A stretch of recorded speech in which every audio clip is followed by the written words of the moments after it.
Nobel Prize-winning Professor Elinor Ostrom died this morning after a battle with cancer.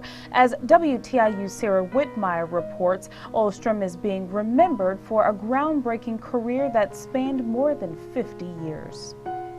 Elinor Ostrom joined the faculty at Indiana University in 1965. Her research looked at society and the way people organize to manage resources. Ostrom argued that small groups of people should be empowered to organize themselves. She was awarded the Nobel Prize in Economic Sciences in 2009 for her research. To date, the only woman to win the Economics Prize. Cooperation is one of the central features of Lynn Ostrom's work in economics, for which she won a Nobel Prize, along with Oliver Williamson in 2009. So cooperation is central as an idea and a principle in Lynn Ostrom's economics work. Along with that are the ideas of equity, principles of democracy, but for Lynn, she would have talked about self-governance. She would have talked about not democracy as a simple majority or 50% plus one feature, but the idea that the individual within the self-established group or the self-organizing group, that individual could have a great deal to say about the constitution of that group, what that group was and what that group could do. Natural resources are often managed as common property, implying that many users have access to the resource.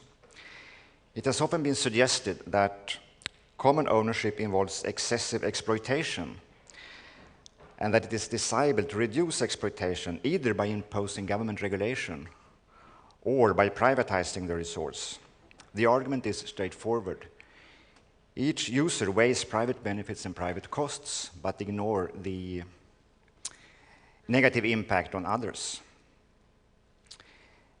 Based on numerous empirical studies of natural resource management, Elinor Ostrom has concluded that common property is often surprisingly well managed.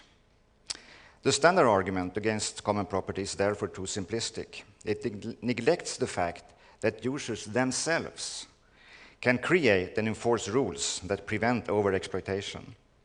The standard argument also neglects that the practical difficulties associated with privatization and government regulation.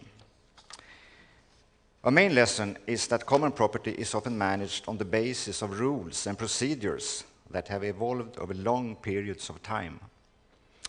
As a result, they are more adequate and subtle than outsiders have realized. Ostrom has characterized the key features of successful governance. For example, active participation of users in creating and enforcing rules. Rules that are imposed from the outside or dictated by powerful insiders are more likely to be violated. Likewise, monitoring and enforcement work better when conducted by insiders than by outsiders. In the years to come, we will have to develop countless new rules, agreements, and enforcement mechanisms. In doing so, we are blessed to be able to build upon your foundations. In its 271st year, the Royal Swedish Academy of Sciences could not have awarded a more timely prize. May I ask you please to come forward and receive the prize from the hands of His Majesty the King.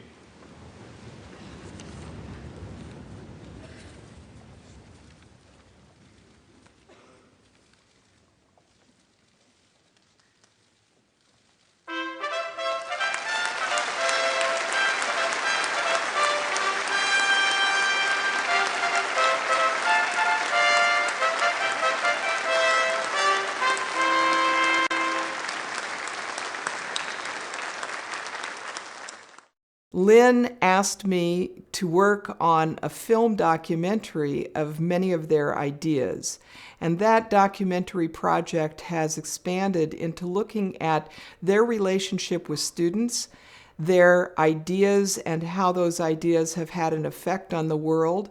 Their students are on every continent. They are in I don't know how many countries. There have been visiting scholars to the workshop in political theory and policy analysis since the 1980s. So those ideas are now throughout the world, and I have been a chronicler of the way those ideas have been disseminated around the world. And I can't say probably enough about the effect Lynn Ostrom's work has had on my own work. That if you're going to address some of the questions about how do people govern very important resources like our forests, can just a social scientist or just a forester address the question of how to stop deforestation? And I'd say no.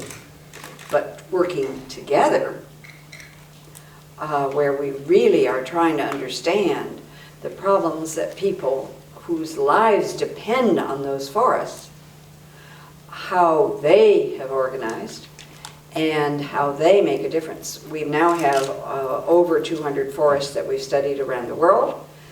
One of the absolutely key, most important variables as to whether or not a forest survives and continues is whether local people monitor each other and its use, not officials, locals.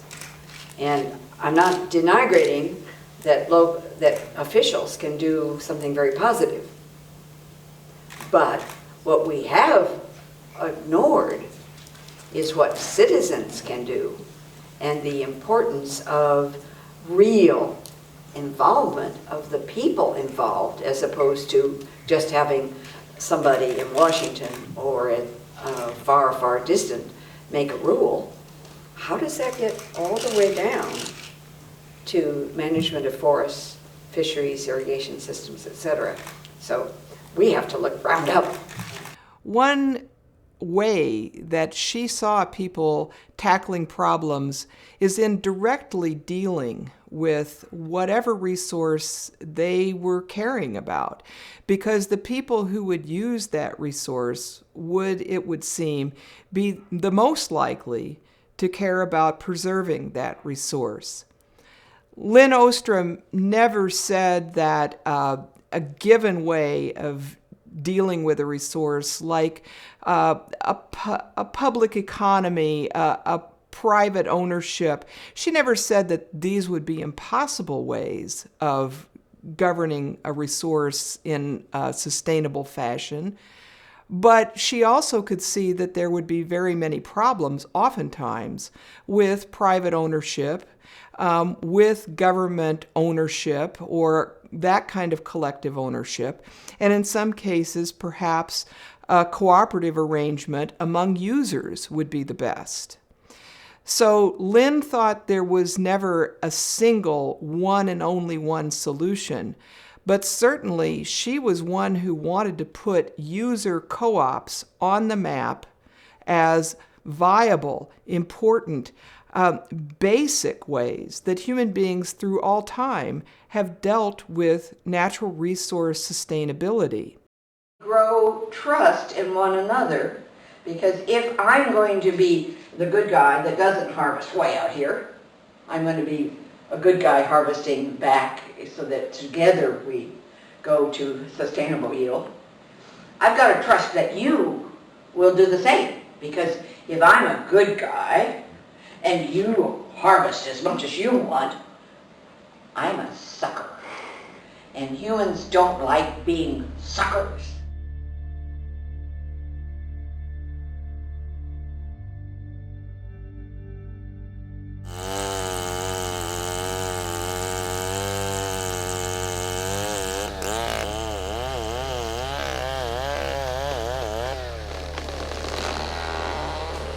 I remember going and talking to somebody at Duke University who was the vice president for international affairs and saying to him, I really want to go and work during my dissertation to see how communities manage their forests. And he just kind of laughed a little bit. He didn't think it was a very useful thing to try to study. And I don't think anybody today would laugh at somebody wanting to understand why and how communities can effectively govern natural resources. And that's testament to what Lynn has accomplished. The presumption is that earlier was that the locals can't manage. I think it was just more common to think of the tragedy of the commons, to think that local people could not be part of the planning and the management of the resource. Well, we were working on trying to understand why some communities could manage their forest resources and benefit from them, and in other cases the forests were degraded, and we couldn't find it in the literature. So we went to her because she was involved in understanding governing the commons. And she brought communities into this equation that mostly had governments or the private sectors as the solution to resource degradation.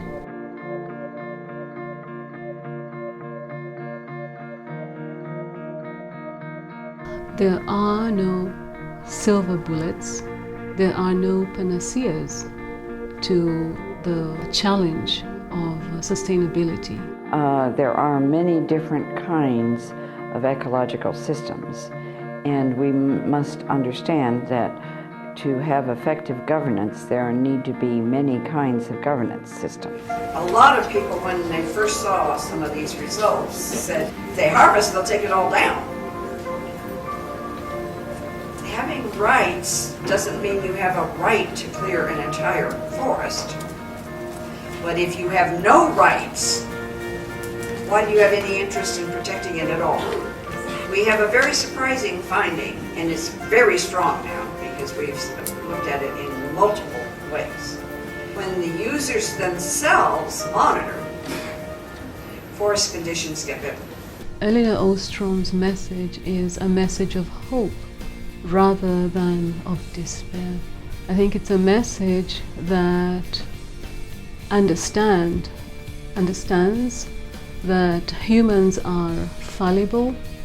We make mistakes, but we also learn, and we must strive to learn from these mistakes so that we can be a little bit more flexible in our decision making and adapt our decision making or adapt the systems as we learn.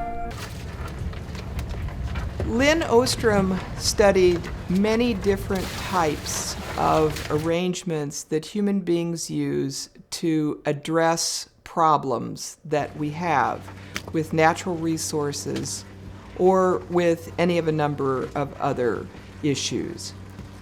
The cooperative movement and working together is a central feature of much of what she found.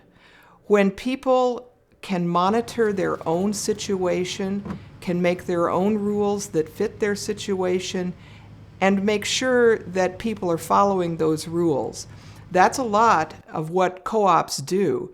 So I think there is substantial overlap between what Lynn Ostrom found to work and the principles of the cooperative movement.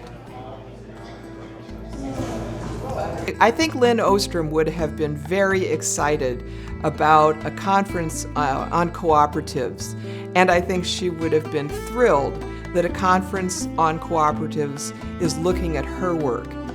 She wanted her work to be directly relevant to people who were going to use her ideas in their own lives to solve their own problems.